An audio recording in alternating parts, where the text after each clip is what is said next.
So the Beat AML master trial is a study that started in November 2016, and the concept of the trial started with, we know now that AML is a heterogeneous disease, and it's driven by the serial acquisition of mutations that lead to interpatient heterogeneity, both in biology and clinical response.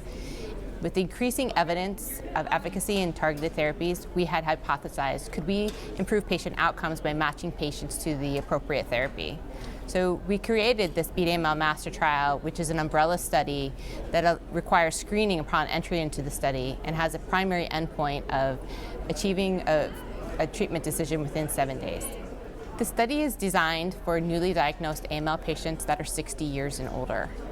The concept of how the trial is set up is that patients consent upon suspicion of AML, and then 3 diagnostic assays are utilized in making a treatment decision. That's local cytogenetics, next-gen sequencing from Foundation Medicine, and a PCR-based FLT3 assay from InVivoScribe.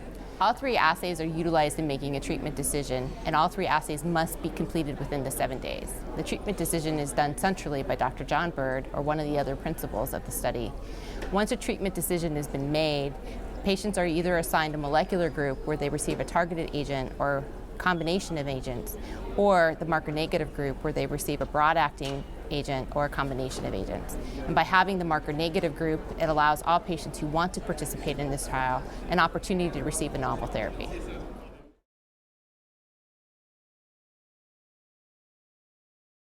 So there's some literature that has shown that delaying treatment by up to 8 days did not change the overall survival. So building on that hypothesis, we made the decision to delay treatment by up to 7 days to complete the genomic testing that was needed to make a precision medicine approach to targeting AML.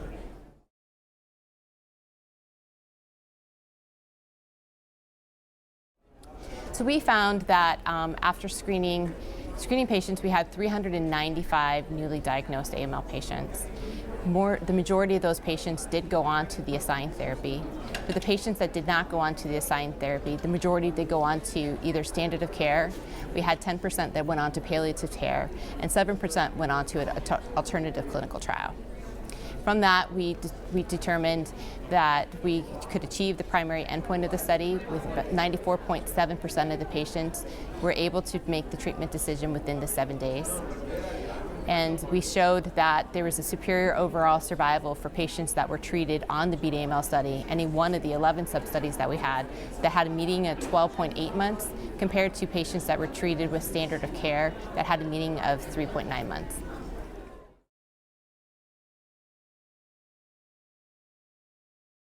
So we demonstrated that delaying treatment by up to 7 days is both feasible and safe for patients in this older AML patient population. We also demonstrated that patients that go on to the assigned therapy had a lower early death rate and a superior overall survival compared to patients who elected to take standard of care. The study has the potential, in how we've designed this umbrella study, to improve both short and long-term outcomes for patients of AML, and also has set the stage for how clinical trials and a precision medicine approach can be done in blood cancers in the future.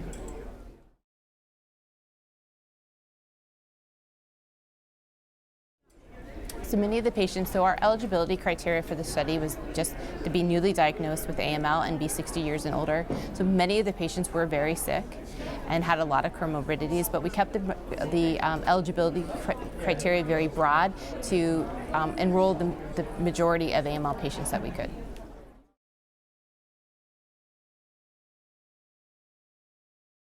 So yes, we feel like we're in the roads to changing the paradigm for how AML is treated, and that a precision medicine approach to targeting and treating AML is definitely in the future, and that this is one of the many studies that is going to prove that's how AML should be treated.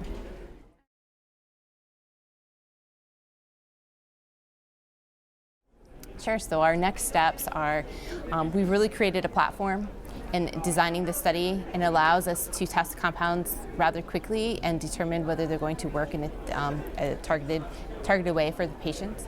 So we're continuing to advance and test more drugs and add that into our pipeline, but also to move into novel combinations in the future, where we can bring two investigational agents together in the hopes that we can create a more durable response for AML and possibly a cure.